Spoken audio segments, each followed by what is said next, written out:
Hi, I'm Monica Langley, and welcome to Office Hours Business Edition. I'm here today with Caryn Seidman Becker, the chair and CEO of Clear. Let's get down to business and we'll talk about her management style, leadership, life lessons, pivotal moments, and more. So, office hours are in session. Okay, hi. Hi, Monica. So good to have you here. We're in Clear's wonderful offices in Manhattan, downtown Manhattan. Let's talk about Clear first, so everybody knows what it is. I know because I've been a longtime happy member of Clear, and millions of others are too. So Clear is founded on the notion that identity and security go hand in hand, or it's the foundation of security. Tell us about your vision. So, yes, we believe that you are always you. So excited to have you here today. And Clear is a secure identity company. We were founded on the vision to make experiences safer and easier physically and digitally. We started in travel, but it was always the view that biometrics, that you are who you say you are, true identity, can make experiences both frictionless and more secure. In a post 9/11 environment, those two things had worked in opposition. And so we are a secure identity platform, the concept of enrolling once and using everywhere. And the vision that we had 15 years ago is starting to become a reality today. That's for sure. Talk about getting here 15 years ago. You started on Wall Street. Let's talk about you. I did start on Wall Street. I graduated in 1994 and joined Arnhold and Bleischroeder as a junior analyst in risk arbitrage. I worked downtown on Broadway, took the subway down, felt like Melanie Griffith in Working Girl, had my fake Coach briefcase. I was ready to roll.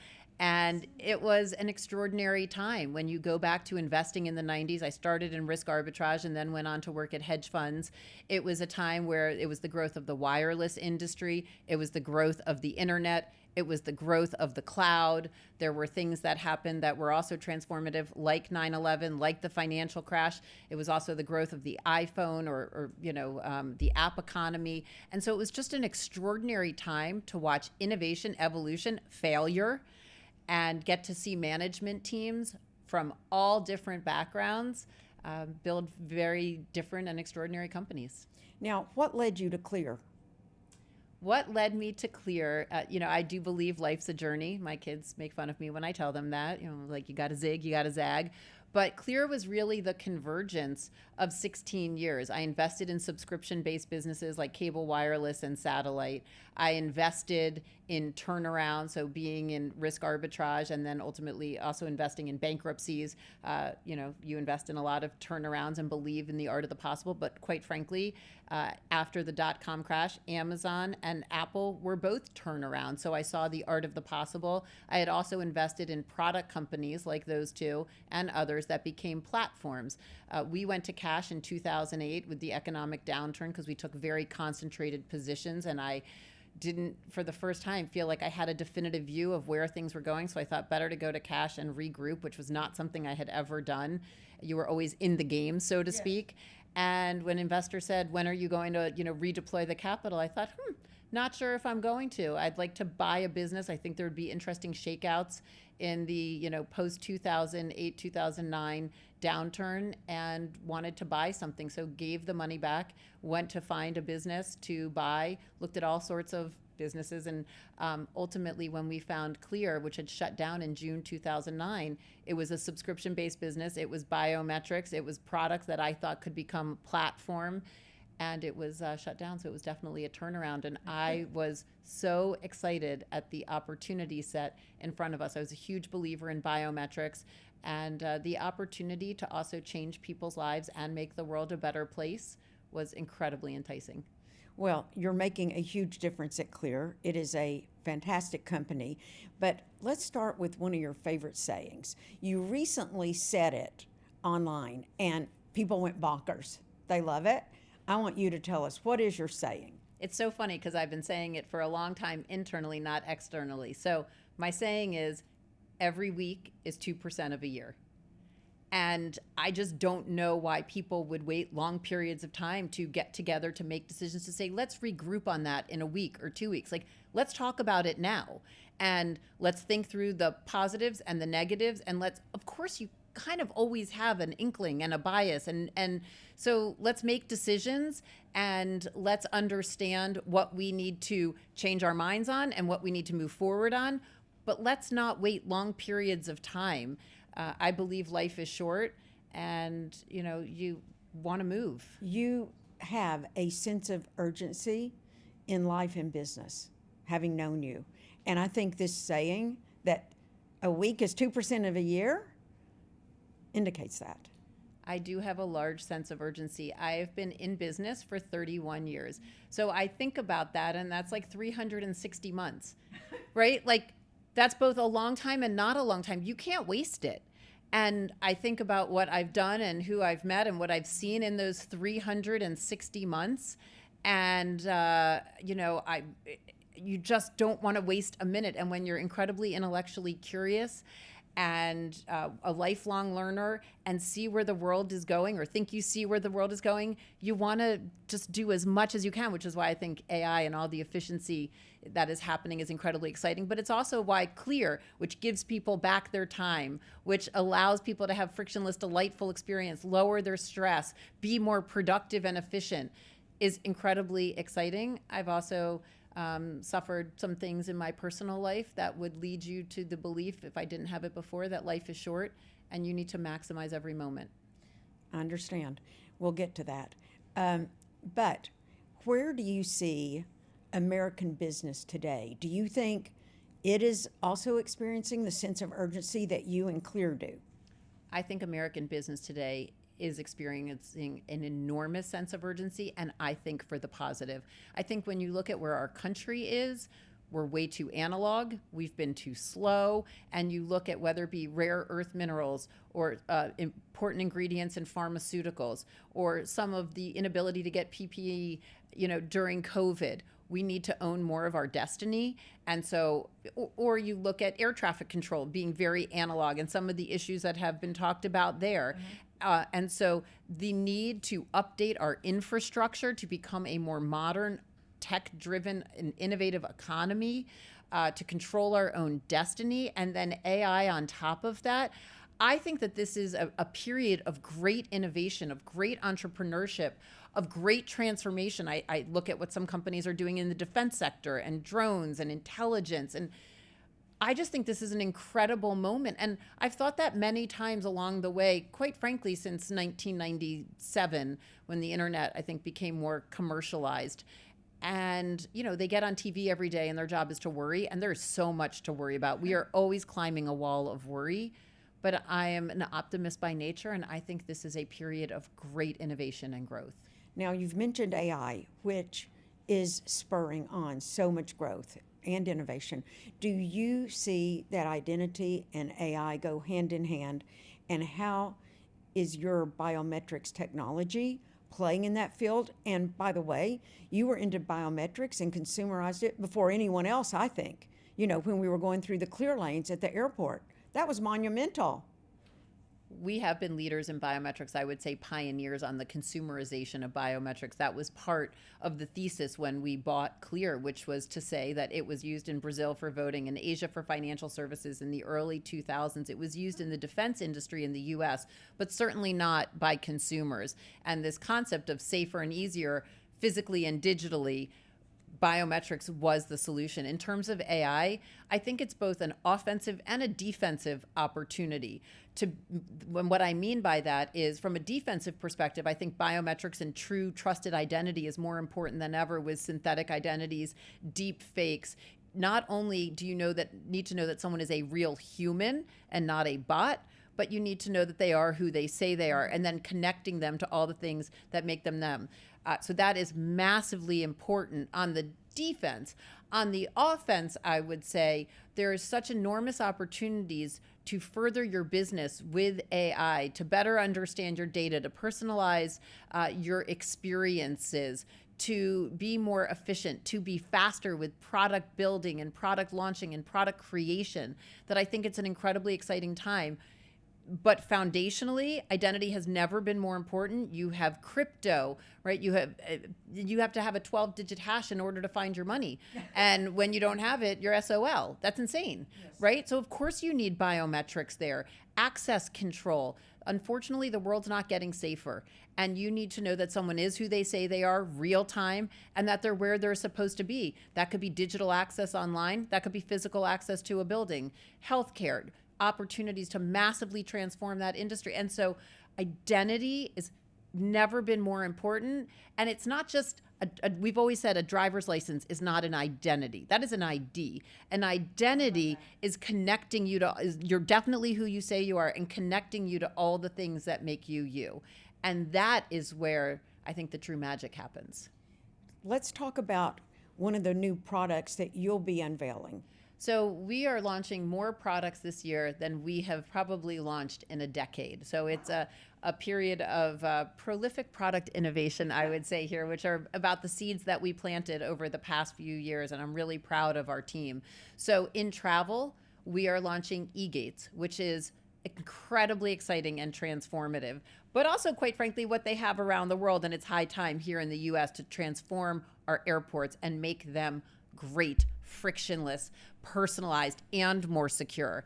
And so eGates are, you show up at what is today a clear lane, will still be a clear lane, and your face, you are who you say you are, connects you to your boarding pass and all of your security information, and assuming it's all good, it opens and you go through to physical screening. So you don't stop and show your driver's license, or with Clear, the ambassador does not have to escort you to that TSA agent at his desk. It is a vertically integrated, holistic, automated, and very secure, awesome experience. And so we're very excited to be launching those across the country. We are doing a lot more on mobile, so not only one-step enrollment, so you can enroll with your passport on your phone, sitting in traffic on the way to the airport. We get lots of calls here with people saying, I'm on the Van Wyck, can you help me? And can you have a Clear person meet me? And it's like, first of all, enroll right there. And then we also have Clear Concierge. So at the tap of a button in our app, a Clear ambassador can come meet you and take you through. We also, Clear ID is now a real ID, which is awesome, getting our country real ID ready. So digitizing your passport on your phone in the Clear app and being able to show up at any TSA lane. But when you start to think about the power of that and really being the 51st state, if you will, from an identity perspective, you can use it far beyond travel. You've mentioned vertical integration.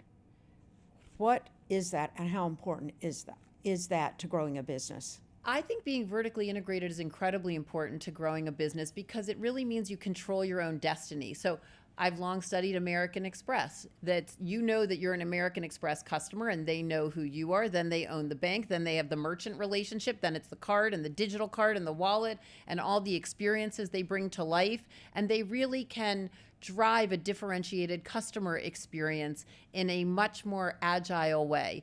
And for us, we have over 34 million members on the platform today, so we know who they are and that they are definitely who they say they are. And so with that, then we can integrate that into hardware. We build the software, we integrate it into the hardware. We can also integrate it into mobile. So we can create these differentiated experiences. And then on top of that, we're building this partner network. And so we can integrate into their apps and their experiences and bring our members and their customers into their experiences. So it really becomes the power of the network effect. And I think you're able to launch more products and create more value for both the enterprise partners and the consumers. What about the travel that's upcoming with the World Cup and the Olympics? Do you see that as going to be a really difficult experience or a good one for all the people wanting to travel to those? I hope it's a really good one. Hope is not a strategy. I think that the World Cup and the Olympics are great forcing functions to accelerate the infrastructure rebuild or updates that our country needs in airports, in roads, in facilities. And I think that is happening because we should show up in an amazing way, right? Doha showed up in an amazing way for the World Cup. Paris showed up in an incredible way for the Olympics. I wasn't there, but I heard about it and wish I was there. And so we should show up in an amazing way. And I think with those events happening back to back and so much attention on it, it creates an acceleration in infrastructure that is well needed. So I think we're going to show up great. And I think that there is a real focus on the customer experience and on creating a holistic customer journey, right? Today, it's like you get to the airport in some sort of car, whether it be your own car and you have to park it, or a rental car or an Uber, and then where do you get dropped off? And then you got to go through, and it's all these segments. Right. It should all flow together in a frictionless travel journey. And Clear plays a really important role in that journey, from our Home to Gate app, and you can call the Uber and know exactly when to get there, from a concierge meeting you there, from an e-gate. I hope we do something with concessions, because I always say I don't want to wait in line for a coffee on my way to the plane. I'd like it waiting for me. And then you should be checking in ahead of time. Of course, you should be checking in ahead of time at the hotel, Airbnb. That's right. Who are you? Who am I? And so driving trust for those kinds of experiences, it should be holistic. And oh, by the way, your bag should just show up wherever you are. Why are we waiting for bags on a carousel? That's insane. Please help do fix I would like to solve that too. Perfect. Thinking about it. But I know you have big ideas and you usually execute them splendidly. I think my ideas are just a reflection of what consumers want. I'm a very good consumer. I go high, I go low, and people want frictionless experiences. People want more control. For sure. And they love that they're going to be secure and fast. You shouldn't have to have a trade-off of security and frictionless. They should go hand in hand. Yes, I love that. Let's talk about moving at the speed of business in healthcare. Now, I know that is an area that you have been getting into for a while. Tell me about that. I think our healthcare system looks a lot like our travel system, which is pretty analog and fragmented. And quite frankly, I think the regulatory environment has been an excuse for not bringing an incredible patient or provider experience. And then there's the whole billing part, and that has its own challenges. And so I think there is a moment right now. Both the industry has been heading that direction, but also this administration is very focused on the modernization of our healthcare infrastructure and partnering with the healthcare industry. We were at the White House a little bit ago, and we were part of 60 companies who are all part of digitizing and modernizing and transforming the healthcare experience. Wait a minute. You mean you're going to ditch the clipboard? I don't have to go into a doctor's office and fill out the clipboard over and over? We hope to end the clipboard industry. Maybe camp counselors will still use it. I used it when I was one. But yes, you shouldn't need a clipboard to re-enter your medical history, your children's medical history, your spouse's medical history again and again. You can never remember the information. It is not accurate. It is highly analog. You should have access to and control of your healthcare information. It is yours. You should be able to look at it and understand it in civilian language. You should be able to share it with anyone. I've long said, why can I wire you a lot of money from my app to your app, but I can't send you my scans? That just seems massively wrong. And so identity is an important part. And you see the identity layer as a real unlock in the healthcare industry. Let's talk about your personal connection to healthcare. You've recently founded the Warrior Mensch Foundation. Talk about it. The Warrior Mensch Foundation is in honor of my husband, who passed away 2 years ago of pancreatic cancer. He was definitely a warrior and a fighter, and he was an incredible mensch. And he died of pancreatic cancer because he had a BRCA mutation that we didn't know about. So he was a perfectly healthy 49-and-a-half-year-old marathon runner, had way low stress levels that I just never understood. Mine were much higher. And he did not know he had this mutation. And once we found out, it was too late. And so we are a big believer in genetic screening. We want everyone to be genetically screened, because to understand what your mutations are is to understand, right, what you might have a tendency towards, if you will. And so to know that you are genetically screened, we are working with synagogues, because my husband was an Ashkenazi Jew, and 2.5% of Ashkenazi Jews have the BRCA mutation, 1 out of 40 people. We are working with corporations and benefit brokers. We are working with the medical community. We are so passionate about this, because to know that you can change your outcomes, is to know that you must do something about it. And it's been very interesting to see that for people's health, they think ignorance is bliss.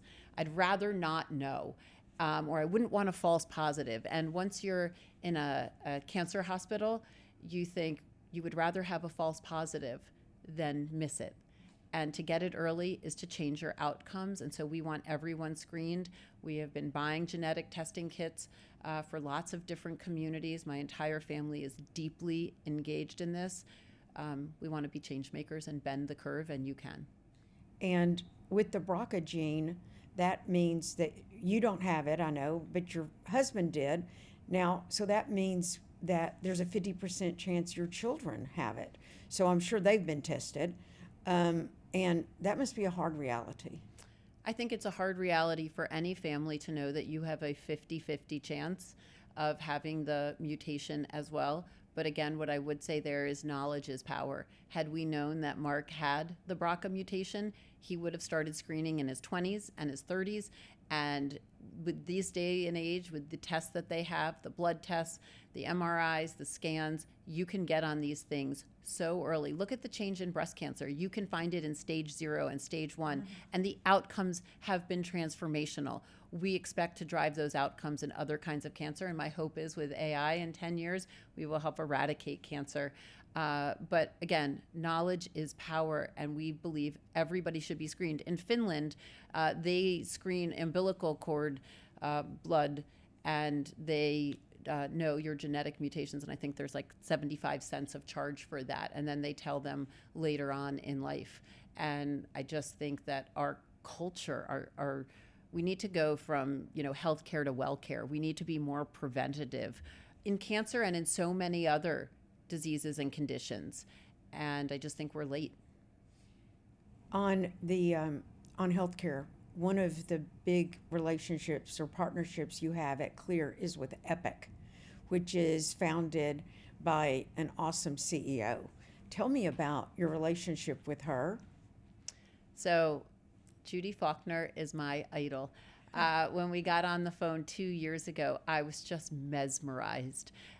She is not as well known as some others because I think she is so grounded and focused on her business, and what she has built speaks for itself. She has transformed the healthcare industry. I think she started it in the 70s. I want to say, in her basement, like the Wisconsin version of a garage in Palo Alto. And she has. But she's in Wisconsin or something? She is in Wisconsin. And what she has built, and more importantly, how she has built it. You go there, the culture, the loyalty, the passion, the patient and provider centricity that they have, the focus on innovation. She is completely nonconformist. She is a complete ass kicker. And, I lust after successful entrepreneurs. I love hearing their stories, and she is a special one. I would love to be in office hours with the two of you. If you were to have an office hour with her, what would you say? I would want to know from her sort of the lean years and how she, it's about the grind and the struggle. I tell my kids the struggle is real, right? Those are hard years that nobody talks about. For Clear, that was the first 6 years wandering in the desert. So I would want to know about her lean years. I would want to know about the inflection point when she thought, okay, we're on to something. Where she thought she'd be 30 years ago and how today compares to that, how she keeps innovating, how she inspires and motivates and attracts talent.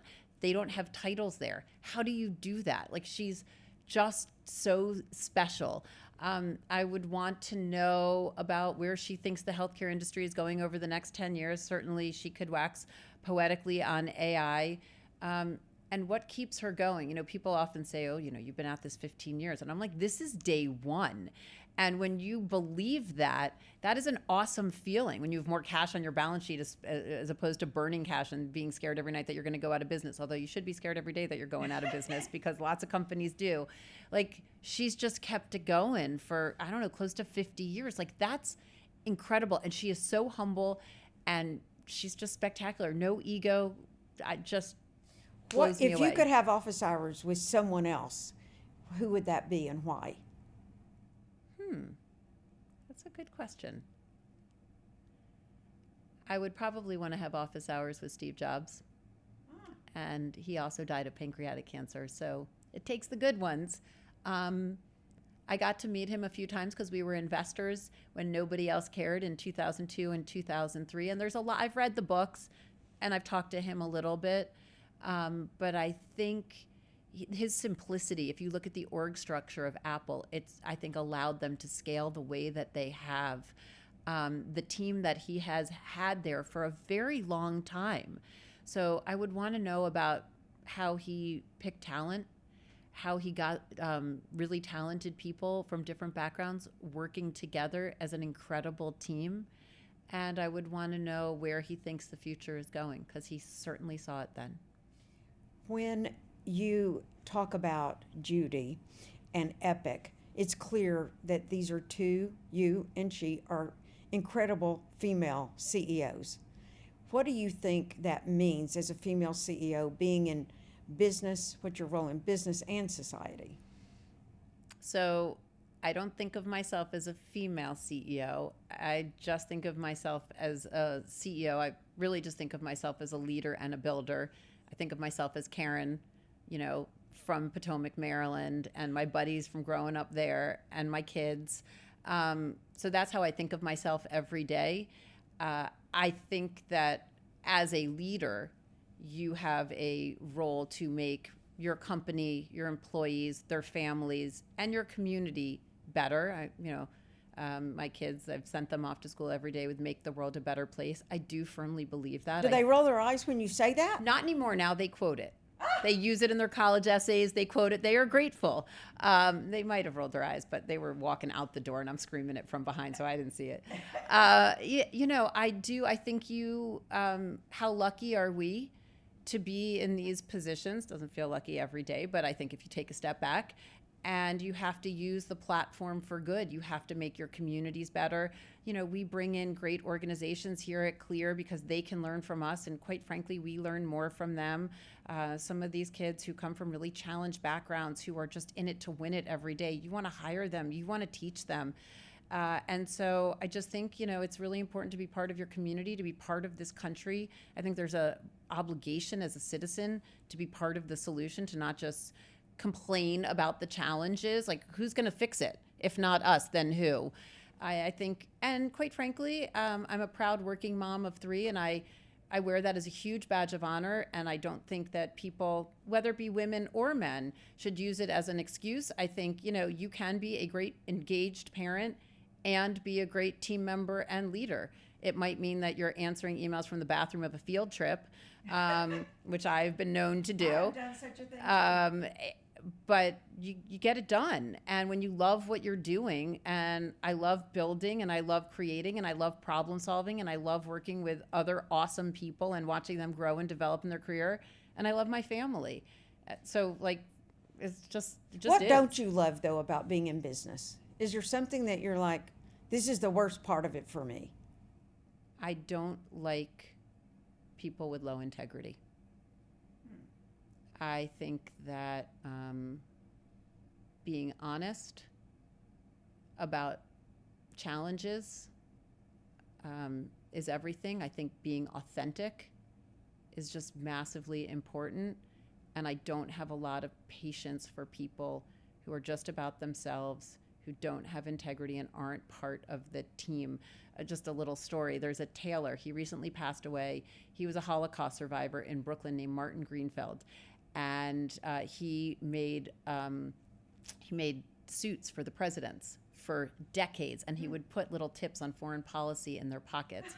And he had the same factory in Brooklyn forever, and we went there to have suits made for my husband and my son, and he had old writings up on the board and newspaper clippings, and it was about, when you're part of a team, be part of the team, and if you don't want to be part of it anymore, leave. But I just think you got to be in it to win it when you're part of it. And well, let's yeah, let's talk about that, because that requires giving your team real-time feedback. And a lot of people say that's such a good thing, but they don't like to do it. They don't even like to give it or receive it in a lot of instances. But knowing you, I'm sure you're very candid in your real-time feedback. I am very candid in my real-time feedback. I think sometimes I could modulate how it comes out a little bit better. But look, I grew up getting real-time feedback constantly. And so I just thought that was like the norm, not to be offended, just, to get better. And so I give it, and I wanted to be a sports journalist. And so, you study sports teams, you study great coaches. They don't wait till the halftime or the end of the quarter or the end of the season. They are trying to give it in the down, if you're in football, or afterwards to get better for the next time, right? The quarterback, or they're giving the next play. Correct. Why would you wait? Don't you all want to win together? If there's a problem, don't you want to fix it in that moment to win? And so I just think it's comes from a good place. We want to win. I want you to get better. I want to get better. I want the feedback. And I just think it's everything. And so I give it. I expect it. I don't think I get it as much as I would like to get it. Well, that's because you're the big boss. But that's not how I want to be seen. I want to be seen as the quarterback. I want to be seen as, the person who is going to help lead us to victory. But quite frankly, it's about the team, not about me. And so I give it freely. I want it.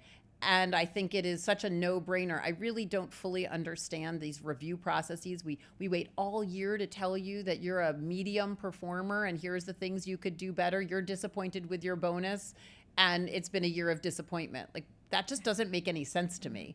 So I think real-time feedback is everything. Do you find, though, that it will help make your team members strong but break the ones who are weak? And is that a problem to you? I do think the people who are obsessively curious, very ambitious, not only want the feedback, but often ask for it. And I do think people who may not have that strength are more challenged by the feedback, just want to go along to get along. And I do think that a real-time feedback culture can break some people. And at some level, I think that's okay. If that's not the place for you and you don't want the feedback, I want to get better every day. I want a team that wants to get better every day. I also think you need the positive feedback, right? It just can't be a barrage of negative, but that was great. And this is awesome. And I love when you did that, and well done. And how could we do that better? And what did you think of that? And let's go back and review that. That's important, positive and negative. Yes. I hear you. That was a good point. Yes. Feedback can be positive. And I think it's as important to say, this rocked. Yeah. Right? We've rolled out these new NV hardware here at Clear. They've rocked. They've won awards. The team's done great jobs. I can't say it enough. They did it in a timely, collaborative fashion. Great job. It's an example of what greatness looks like. Oh, and that thing, not so good. That's an example of what we need to do better. What about you as the quarterback? Do you ever worry, should I be replaced and get this when I get this real-time feedback? Every day I think I can be replaced. I think that I want to surround myself with people who are better than me.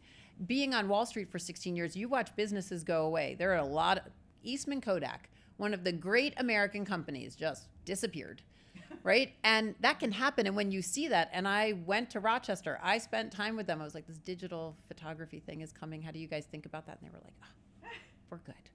And I was like, really? Because I'm a little worried for you. And so I do think that only the paranoid survive. I also think I love Clear. I am the founder. I, have a large stake in the company. I want Clear to be successful, and it is the right people who will make Clear successful. And I want the best people in the seats, including in my seat. And I try to get better every day. Like, I'm about to get an AI tutor. I feel like I need to learn. I want an AI tutor. Well, doesn't everybody? If you were in school, you would be learning it every day. And so I'm not afraid to ask for help. And I need lots of it in lots of places. I want to get better every day. And when there's a day that I am not the right person, may the right person be here to continue to make our vision a reality. But in the meantime, I'm getting better every day, and I want to be that person. I get you. Yeah. And you treat every day like day one, you say. Every day is day one. Look, what we are today is very different than what we were 15 years ago. So you have to think that way. We started with smart cards. We were sending smart cards that cost $7.50 that often got lost in the mail to people's homes so they could use it. You can't have a network when you're based on smart cards. Then we went to the cloud. Then we were using fingerprints and eyes. Now we're using face. Now we're going to mobile. Now we're going international. Now we're doing enterprise identity and security. You're exhausting me. No, it's I know. No, it's life exciting. is short. Yes, exactly. Every week week is 2% of a year. Like, you got to seize the moment. And so it's a very different day today. How do we use AI? How do we rethink every part of our business? What kind of talent do we need? And so that's really exciting. How do you spot talent? Something I continue to work on. I think I've had my own bias that everyone should be like me, which Well, that's hard. Not good. You're highly wired and on. so are you. True that. I think that being highly wired is good. I think that what that reflects is obsessive curiosity, competition, wanting to learn, wanting to build, grow, sense of urgency. Like, those are good things.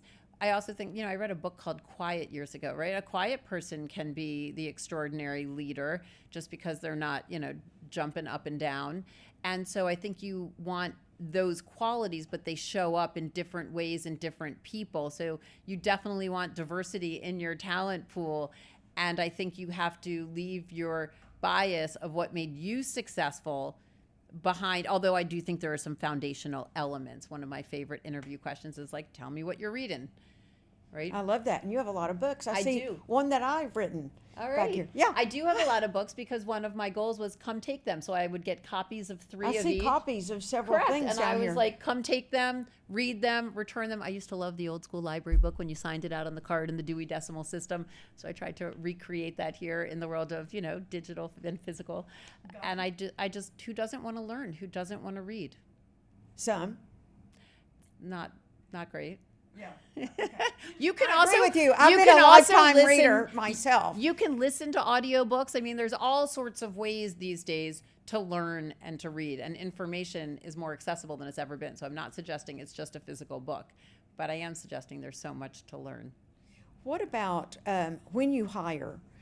What do you look for in a particular school? Do you favor a particular business school? Do you favor a particular kind of person?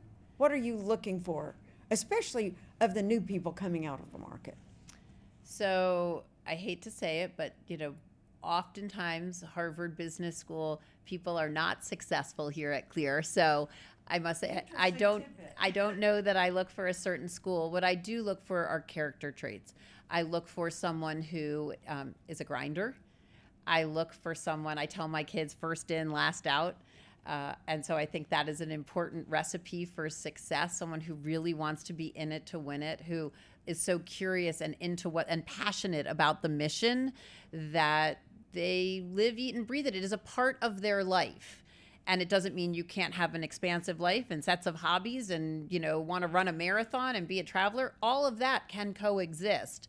So we look for people who are passionate, who are curious, who are competitive, who are open to feedback, who can work together as a team. You got to be a great individual contributor. And I do think a self-starter, and also be part of a team. Now, you and I both went to state universities, and I went to the University of Tennessee. The Tennessee Cup is here. And you went to Michigan. Why do you like the people that come from state universities, or do you not really favor them? But you're a product. I am a product of the University of Michigan. Go Blue. Go Vols. I like people who are gritty. I like people who are resilient. Those are not new character traits that people talk about as recipes for success. Angela Duckworth, her book might be here somewhere, Grit. I do think state universities yield that. They don't just let you into the class that you want to. You have to stand outside the professor's door and beg and petition and tell them why you're going to be such a great contributor. I didn't show up to my stats class much because it was at 8 a.m. across campus, second semester, freezing cold. My grade reflected that. And so that's a big learning opportunity. It's a big school. You got to find your way. You got to pave your path. And I think that there's a level of grit. I also think they have a lot of spirit. So when you go with EQ and IQ, I think that they come together and there's a lot of tradition. And so I love being from a state school. I have a lot of respect for people who are. But I must say, in this day and age, I don't really study the school. I study the person and what they've done. Makes sense. Now, the workforce, we're talking about people getting in the workforce. They exist in the workforce. That is a big area for Clear as well. You started a couple of years ago with a partnership with LinkedIn. and other businesses, and you recently did DocuSign, a deal with DocuSign. Tell me what that is for Clear. I think securing the workforce is more important than ever. So our Clear One enterprise identity business has long been part of the vision. It's what we said in 2010. Today we're a travel-centric company. Tomorrow we're the de facto secure identity platform and leisure access commerce. That's what we said then. It's taken longer. It's been harder. And I think for a while we were a solution looking for a problem. And over the past few years, as North Koreans have infiltrated our critical infrastructure, hybrid work environment means people who are not who they say they are interviewing for jobs, and then somebody else shows up for that job. Other people are taking the tech test for you. It's created a lot of risk in the workforce. And so these partnerships in workforce, both directly with companies like T-Mobile to secure their workforce and ensure that you are who you say you are, but also with Okta for enterprise authentication, for DocuSign, which of course you shouldn't just push enter to sign a high fidelity document. Exactly. You should use your face for true identity. Not only are you Monica, but are you part of the University of Tennessee, right? Connecting you to the things that make you you. And so it's so important to secure your workforce, to secure your assets, exfiltration of data, like who has access to what and what should they have access to and how do you audit it? And doing that whole journey from the interview process, and we partnered with Greenhouse, to the onboarding process, to today what you see is a lot of call center breaches. So, bad guys or girls do not have to come in the back door anymore. They're coming in the front door because they're calling the call center with fake credentials to get real credentials and then using it. Identity should be an important part of that, not to mention the cost of compliance and the cost of breaches are higher than ever. And so identity, again, that identity layer is so important. And I think enough companies have had enough problems that they're calling us. That's phenomenal. Now, one area I'm urging you to get into are dating apps. I've been on dating apps. People are not who they say they are. I think that is accurate. Not only are they not who they say they are, but then they say things like, I'm a lawyer, and they might be who they say they are, but those are not their credentials. And they're fake pictures in there, too. And I don't know why everyone thinks a lawyer is the thing that people would want to date. Not that you wouldn't, but I'm just saying. It seems to be an overused credential or a faked credential. And so we think that there's a lot of opportunity. When you look, I would say a dating app is part of the shared economy. And when you look at this shared economy, whether that be TaskRabbit or Angie's List of I think I'm hiring a plumber and they're showing up, whether it be, shared housing like Airbnb, we're partnered with Uber, right? Shared riders, or importantly for you, and we want you to have good dates on these dating apps. And it's all part of this. Thank you. You need to get on that, girlfriend. It's all this new digital economy and shared economy and marketplaces that we need to make sure that there's authenticity and security, and that you can do it in a frictionless way, right? If you make it too hard, nobody's going to participate. And these are for-profit companies, so you need to make it safer and easier, trusted and frictionless. Is there another area that you see as so antiquated that Clear is focused on? We've talked about the big ones: travel, healthcare, workforce. Is there one I'm missing or one you've got your eye on? For me, it's travel, healthcare, workforce are huge and ones that we are keenly focused on. I think that it's online. Both, I'm having to refill out things multiple times online. When I look at financial services payments, when I look at mortgages and all of those transactions, there's a lot of identity associated with it. There's a lot of fraud associated with it. There's a lot of compliance associated with it. So I think when you see those issues, that an identity layer is really important. You're seeing title fraud and all sorts of issues, rental fraud in apartments. So I think that identity online and in financial services is massively important. So we'll see you possibly playing there. I hope so. Okay. And in addition to being this strong leader of Clear, you're a dynamic person and to have a dynamic company. Thanks, Monica. What about the fact that you're on the board of Home Depot? That's a different kind of experience, and I'm sure you're a big contributor there. Tell me about that. I love Home Depot. I am the granddaughter of a hardware store owner. My grandfather was an immigrant, so we sit in our office and we are able to look at the Statue of Liberty, which I do not take for granted that is where my grandparents came and they built a life for their family and a future through the hardware store business. My grandfather sold nails to the Brooklyn Navy Yard. And so I have a real love of hardware. I love the smell of sawdust. And No, I didn't really expect that, to be honest. I do love the smell of sawdust. And you go into a hardware store, it smells so good. And Home Depot is one of the great American companies started by 3 extraordinary entrepreneurs. And we know you lust for I entrepreneurs. do lust for entrepreneurs. Spending time talking to Ken Langone is one of the great treats in life. And so they started with 1 store. And now with over 2,800 stores, with a consumer business and a pro business, when you look at the value wheel on their associates and on their aprons, that is how they built the business. So when we talk about integrity, when we talk about values, they have built Home Depot on values and integrity and associates first and the customer first. And for me, the ability to talk about innovation and customer centricity and the physical and the digital experience. I think the Home Depot App Store mode is awesome. I just think it's an incredible American company that's still in its early days, even though it's almost 50 years old. So I just think it's such a privilege, and I really enjoy being part of that company. I'm sure that you bring a lot to that boardroom table. What about students in the future, young employees, executives, young executives, not so young? What do you think you would advise them today going into this fast-paced business world? So when you start or when you're growing in your career, I think you have to have the mentality of no job too big, no job too small. And I think a willingness to dig in. Sometimes you fly high, sometimes you go right down there deep. And you have to be willing to have that range. That's number one. I do talk about first in, last out for my own children, and I believe that for others. You really have to show that you're in it to win it and want to be part of the team and have that work ethic. Heart, mind, and hustle, I think, are crucial elements. You got to have that hustle element. You got to want the ball, right? On a team, don't you want to throw the ball to the person who wants the ball? But you also have to be willing to do the assist or to play defense, right? So I think that's that. You have to be really curious, but I also think you got to have a heart as a leader, a heart as a team member. We talk here about people have children, they're taking care of parents, people have health issues. Life is complicated, and you want to support team members. You want to help them grow. You also want to hold them to high standards. And I think that you just want to help people win who want to win, that hustle. Hustle is one of my favorite words, by the way.